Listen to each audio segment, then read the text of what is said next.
March 15, 1943, 6:47 a.m. Prisoner Camp 437, somewhere along the Burma Railway, where the morning mist clings to bamboo walls like the breath of ghosts. British Corporal Williams kicks at a pile of twisted metal and broken radio parts dumped outside the administration hut. Copper wire glints dully in the early light. Vacuum tubes roll across the muddy ground. A bent transformer lies half-buried under soggy cardboard.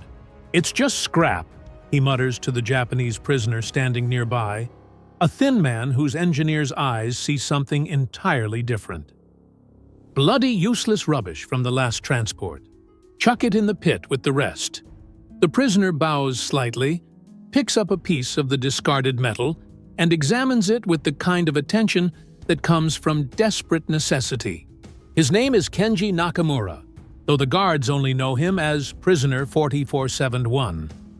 What they don't know is that their discarded rubbish contains the components for something that will transform not just the camp, but the very relationship between captor and captive in ways nobody could have imagined. In war, survival often depends on what others throw away.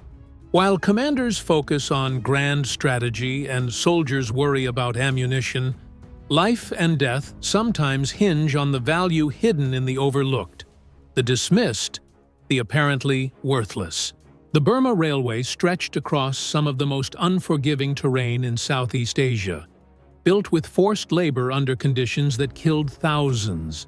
In camps like 437, survival meant finding opportunity where none seemed to exist.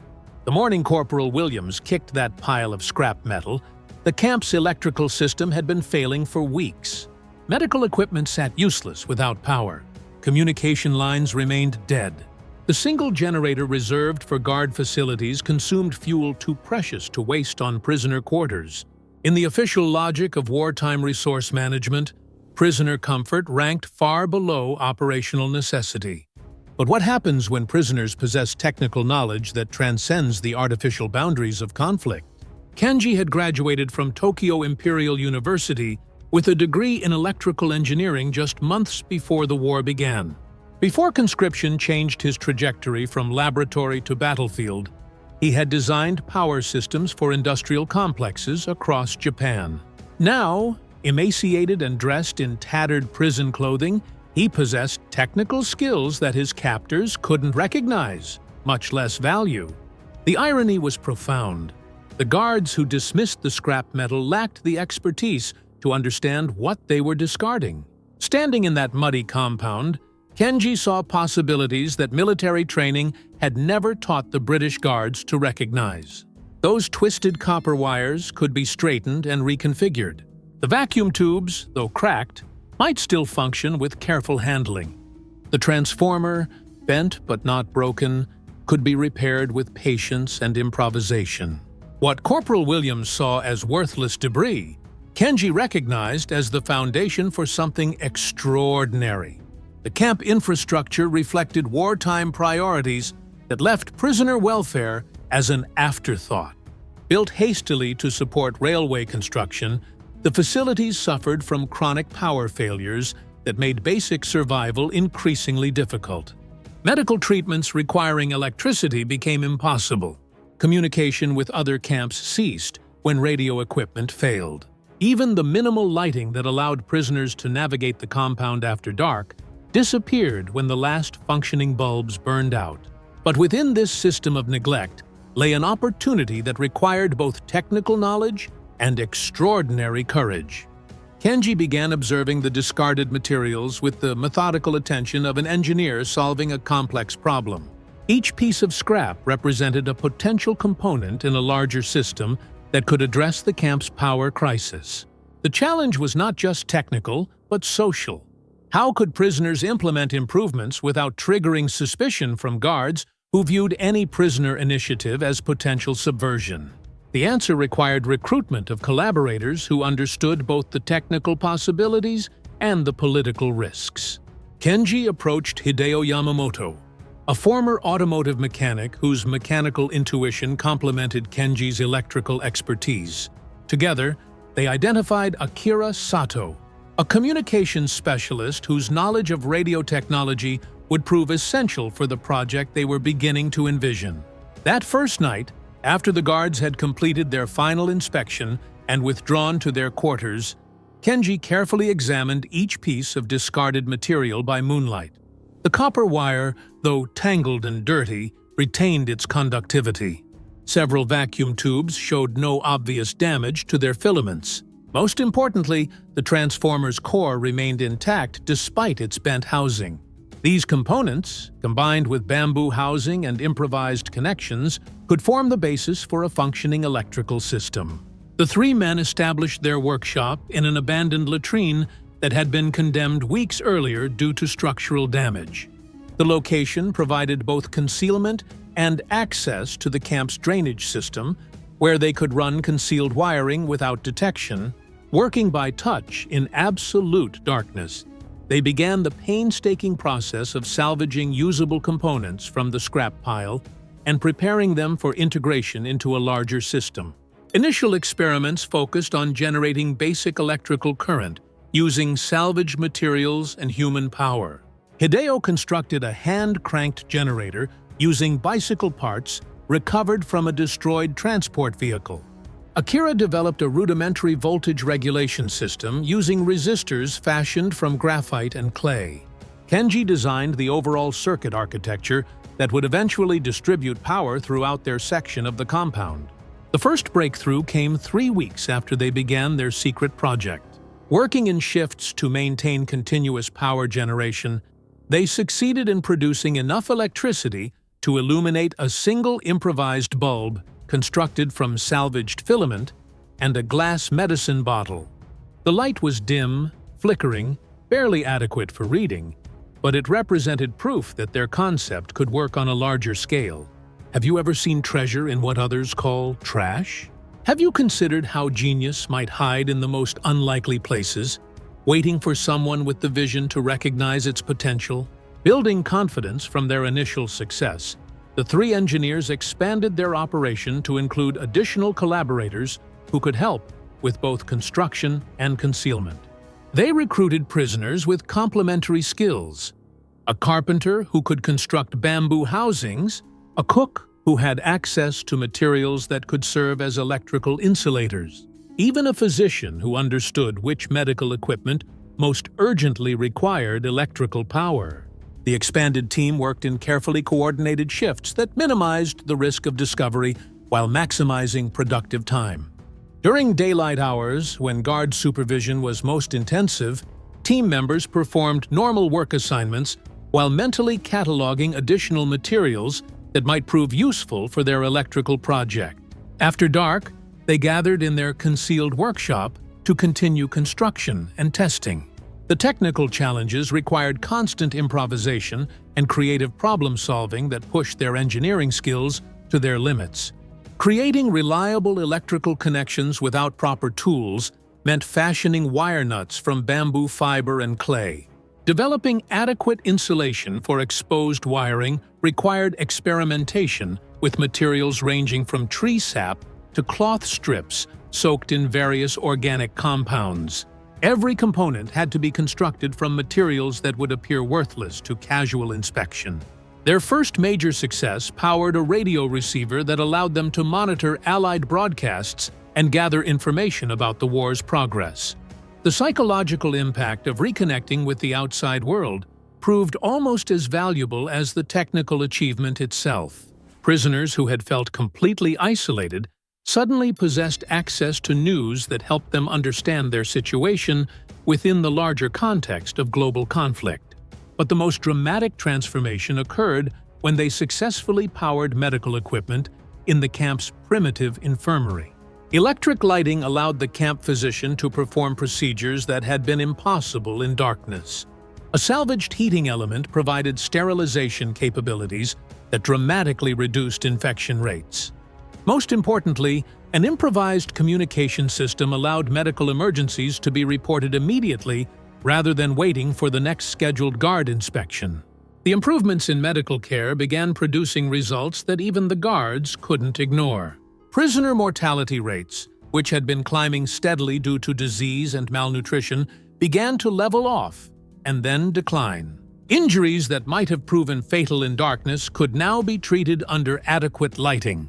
The general health improvement meant that work productivity increased, a development that caught the attention of camp administrators focused on meeting railway construction quotas. Guards began noticing that prisoner quarters remained adequately lit, even after official power systems failed. They observed that medical emergencies were being handled more efficiently than the camp's official resources should have allowed. But the improvements occurred gradually enough that they seemed like natural developments rather than dramatic innovations that required investigation. The turning point came when the camp's main generator failed completely during a particularly severe monsoon season. Official repair efforts proved inadequate because replacement parts weren't available, and the technical expertise required for complex repairs exceeded the capabilities of available personnel. For 3 days, the entire camp operated without electrical power except in the prisoner quarters, where mysterious lighting and equipment continued functioning normally. When Corporal Williams finally investigated the source of prisoner electrical power, his discovery revealed a sophisticated system that had been operating undetected for months. Miles of concealed wiring connected multiple power sources to distribution points throughout the compound. Hand-cranked generators, solar collectors improvised from polished metal, even a water-powered system that used monsoon runoff, all contributed to a grid that provided more reliable electricity than the camp's official infrastructure. The guards' initial reaction was suspicion that the electrical system represented some form of communication network or escape preparation. But technical examination revealed that the prisoner-built infrastructure served purely humanitarian purposes. Medical equipment, lighting, basic communications for coordinating work assignments. Rather than threatening camp security, the system actually improved operational efficiency by reducing medical emergencies and facilitating better coordination of labor activities. What would you create from nothing if lives depended on it? How might your skills, however ordinary they seem, become instruments of survival and dignity in circumstances that seem to offer neither? The moral complexity of the situation became apparent when guards began requesting prisoner assistance with repairs to official camp equipment. The Japanese engineers who had built their electrical system from discarded scraps possessed technical knowledge that the British personnel lacked. Fixing the main generator required expertise that only the prisoners could provide, creating a relationship of mutual dependency that transcended the normal dynamics of captor and captive. Rather than dismantling the prisoner electrical system, camp administrators decided to integrate it with official operations. The prisoner-built infrastructure became the backup power source for essential camp functions.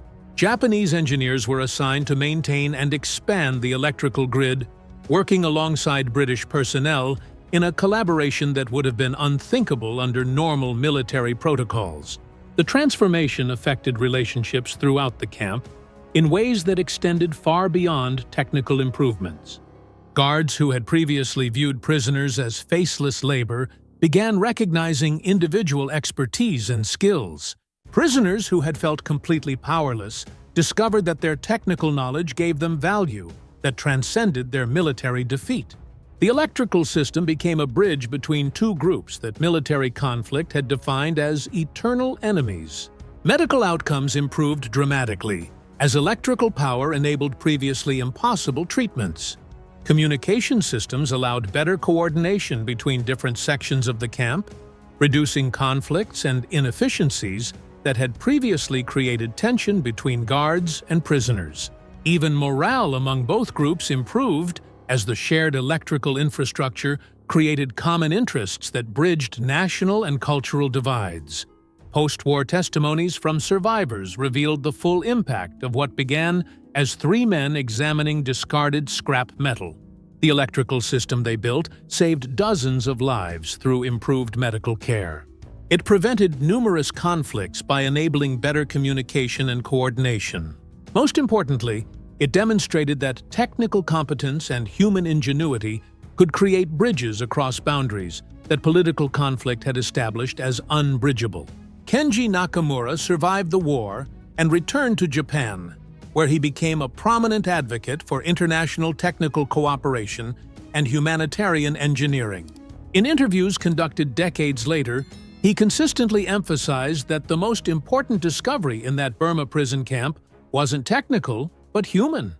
The recognition that genius and dignity could flourish even in circumstances designed to eliminate both. Hideo Yamamoto settled in Australia after the war, working as an automotive engineer while maintaining correspondence with former prisoners and guards from Camp 437. His post-war writings described the electrical project as proof that survival required not just individual resilience, but collaborative innovation that transcended artificial boundaries between groups defined as enemies. Akira Sato became a telecommunications engineer in post-war Japan, eventually working on international communication systems that connected former enemy nations. He often credited his experience building radio equipment in prison camp with teaching him that technology's greatest value lay in its capacity to create human connections across any distance or cultural divide. The electrical system that began as 3 men examining discarded scrap metal operated for the remainder of the war, providing reliable power that exceeded the capabilities of many official military installations. Components of the system remained in use years after the camp closed, testament to engineering skill that transformed worthless materials into infrastructure that outlasted the conflict itself. The pile of twisted metal and broken radio parts that Corporal Williams had dismissed as worthless scrap became the foundation for a power system that transformed not just camp operations but the relationships between everyone who lived there. What had seemed like useless debris contained the components for innovation that saved lives, preserved dignity, and demonstrated that human ingenuity could flourish even in humanity's darkest circumstances. In war, the most profound victories often occur not on battlefields, but in quiet moments when individuals choose to see possibility where others see only defeat, value where others see only waste, humanity where others see only enemies. The Japanese engineers who built electrical systems from British scrap metal proved that genius recognizes no nationality, that survival requires collaboration across any divide, and that even in the most desperate circumstances, human creativity can illuminate paths toward dignity and hope. The lesson extends far beyond wartime prison camps to any situation where people are tempted to dismiss others' potential, to waste resources they don't understand, or to maintain artificial barriers that prevent collaboration on common challenges. What we call worthless might be treasure. Who we dismiss as defeated might possess exactly the knowledge we need. What we treat as scrap might be the foundation for solutions we never imagined possible.